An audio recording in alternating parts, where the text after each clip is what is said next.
This is a So What guitar lesson, how to play So What by Miles Davis on the guitar. I'm going to teach you exactly what frets to play this classic melody. I will also show you the famous chord hits that happen in between the melody phrases. I'll also teach you some of the theory that's going on, which will help you remember the melody better. By the end of this lesson, you will be able to play this iconic tune, So What, on the guitar. I'm Jared Borkowski from SoundGuitarLessons.com, where I have courses that teach musicianship skills and help guitarists express themselves more freely and confidently through improvisation, fretboard theory, mastery, arranging, and much more. If you're new here, welcome. Please subscribe and follow. I have new lesson videos every week. Let's dive into the lesson.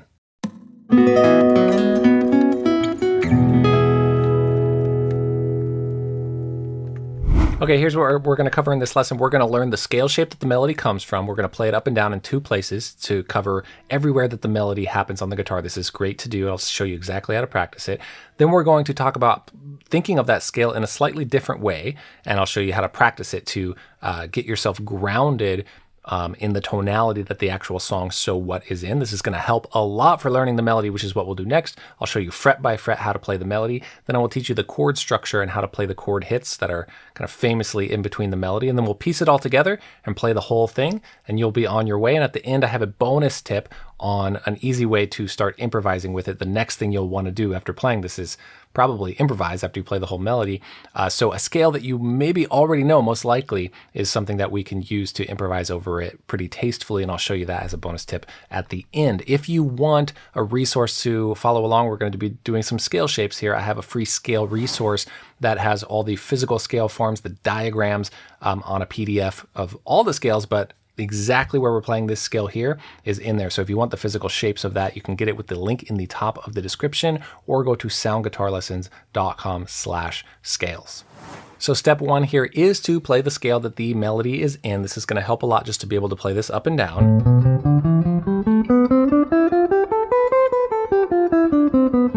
This exact scale shape that I just played is in that PDF that I just talked about, in this exact location too. This note right here that Pinky's playing on the low string is C. So we're playing the C major scale. We're just playing from the lowest note to the highest note of this physical scale form. I want you to be able to play that up and down. I want you to do it up and down also a half step up from there, because this tune moves up a half step and then back down.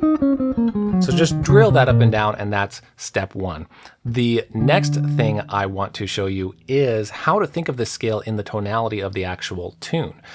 This scale is C major, this is the root, but the tune So What is in a mode called Dorian. Now don't worry about any of this vocabulary, because I'll just show you what to practice to get it down. But what this means is that all the notes are the same that we just played, but this note here, which is the note D, and it's the second note of the C major scale, 1, 2, 1, 2, second note up from C. That means that if we call this the root and think of it as the main note, then it is the second mode of the major scale, and it's a mode that's called the Dorian mode. And that is famously what was innovative about this song and this style of jazz, that we're playing what's called modal jazz, where we're in the D Dorian mode. We're not even necessarily on a chord type, we're just in the mode. So we're in the C major scale, but this note is the root. In other words, Dorian mode. Okay, so what I want you to do is practice the exact same notes, but play it from D to this D and back down. And repeat the Ds each time. Do, do, do, do, do, do, do. Now you're getting the sound of actual Dorian mode, of the actual tonality of the tune So What in your ears. Now let's take it a step further and do what I call the root to root method, which is we're going to play the whole physical scale form like we did before, but we're going to repeat the D note every time we get to it. And we're not going to repeat any other note. Okay, so you're going to start on D, go up, you get to D, you can pause if you want or not, and you repeat it and go all the way up and turn back around and land on D again. Anywhere that the D, that note, just those two places, anywhere that it comes up, you play it twice. Okay, so we're playing all the notes now, so we know the whole physical shape.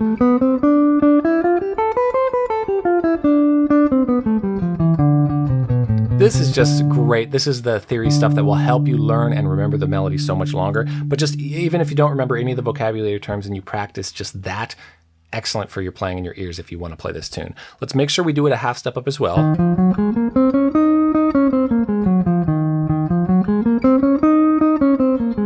And then the full thing.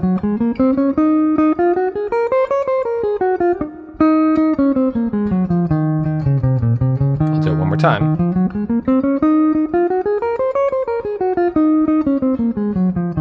Nice and slow is fine. Okay, that's the root to root off of the set. So now we're treating it as the second mode. Let's move on to the next step. Okay, here is the melody. We're going to start on this note, and we're going to go up to this note. Boom, boom, boom. It's like a power chord thing. This would be called 1, and this would be called 5 off of D. Now I want you to memorize this note, and then this note, and then this one. And then think of these notes as kind of your center, as your hub of the sound. You have this, okay? 5th fret, 7th fret, 7th fret, 5th fret. You can find those easily, right? That's your hub. Now around that is the melody. We're gonna go, after jumping up to this 5th, you're just gonna play the scale we practiced. And that, now you can hear the tune in it now.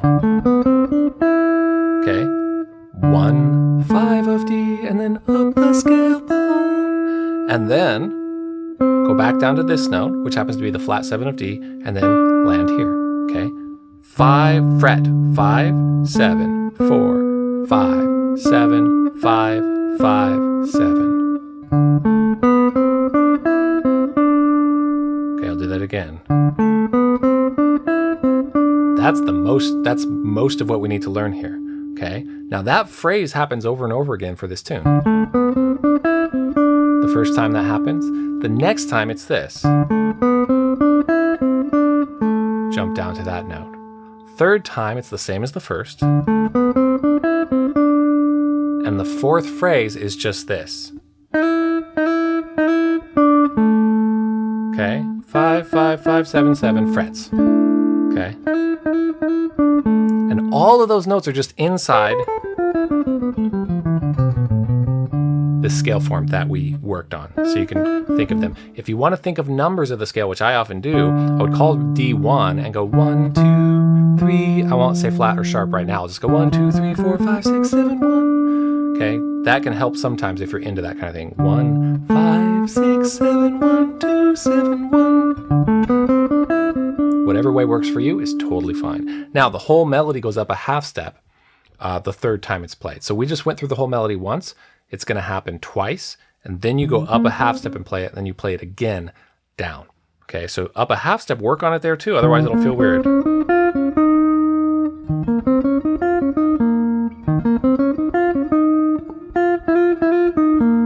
Okay, so I'm going to play the whole thing really fast so you kind of get a sense of where it moves. You play that whole thing twice on D, once off E flat, and then again on D.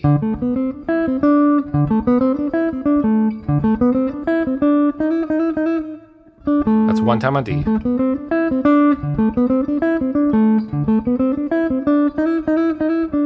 Okay, then E flat.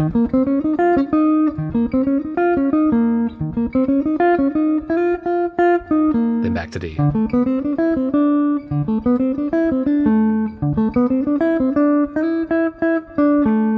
Okay, so that's the whole melody. Take your time with it. Think of the structure if that's helpful for you. And let's move on to the chord hits that happen in between the melody phrases. And we'll be able to play both of them. It'll sound really cool. So the chords that happen in between the melody are these. Kind of that famous chord sound. So, and the structure of these chords is, I'm on the 7th fret. I'll go 7th fret, 7th fret, 7th fret, 8th fret, 7th fret. So you have to bar for that. This is called a quartal chord. I have a video all about quartal chords. I'll put a link to that in the description if you want to know more about the theory of them. And I have a video on comping over so what, so you can play the chords while someone else solos. I'll put a link to that video in the description as well. But right now we're just playing the tune with the chords in it. So you want to place these chords off the 7th fret, off the 5th fret, in between every melody phrase.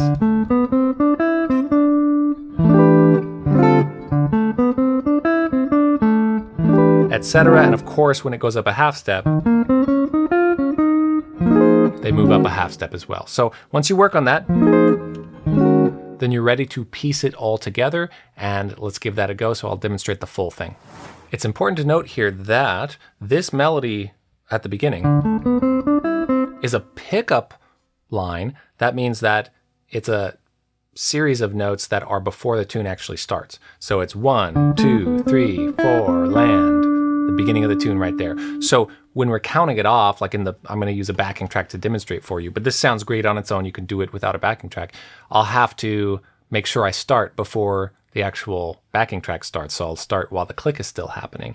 This is very cool because when the key change happens, we're actually starting the melody in the new key before the rest of the harmony has changed keys, and it's kind of this anticipation sound. It's very cool.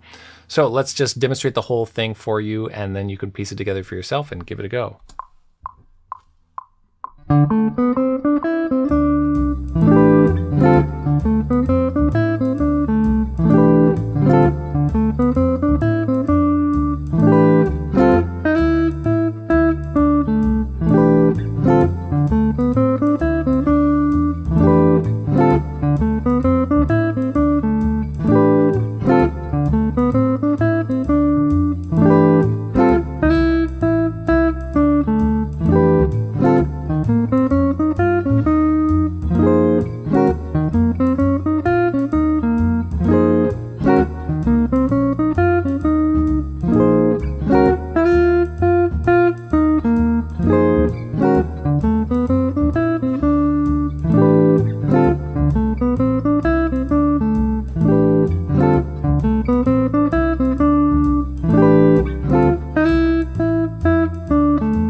Bonus tip coming in 1 second, but first, if you want to get the scale diagrams that we used, that this melody is from, that I talked about earlier, you can get that for free with the link in the top of the description, or you can go to soundguitarlessons.com/scales. You'll get my printable parent scales PDF. It's all 7 parent scales, which means the scales that all the modes come from. So it's really every physical diagram and shape that you need to learn all your scales all over the fretboard. And the C major scale that the D Dorian scale is born from is in there, exactly the shapes that we played here, and many, many more. So grab that if you want to. Now for your bonus tip, what you'll want to do next after you learn the melody and can play through it with the chord hits and everything is probably improvise something. And yes, we can improvise with this over Dorian, which is what my video next week is going to be about, how to go about improvising over this with the Dorian scale. But if you already know your pentatonic scale, D minor pentatonic, and then of course you'd have to go up to E flat minor pentatonic, you can play really tasty improvisations, nice and minimal improvisations with that pentatonic scale, and it's going to sound great over this tune. So you can get into that right away without having to worry about, oh, I'm not fluent at seeing or feeling or hearing the D Dorian shape yet or thinking of it, which again, I'll talk about in my video next week. So let's say you finish the melody and then you're going into improvising. You can just be nice and simple with it.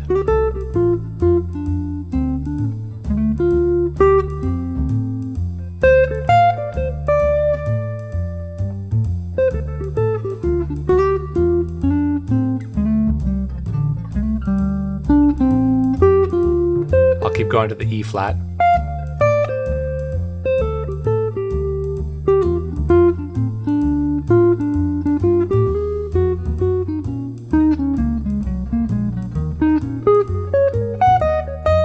So obviously you have to change the keys when they happen. Something to fall back on, we use the minor pentatonic scale so often, so maybe you're already playing that.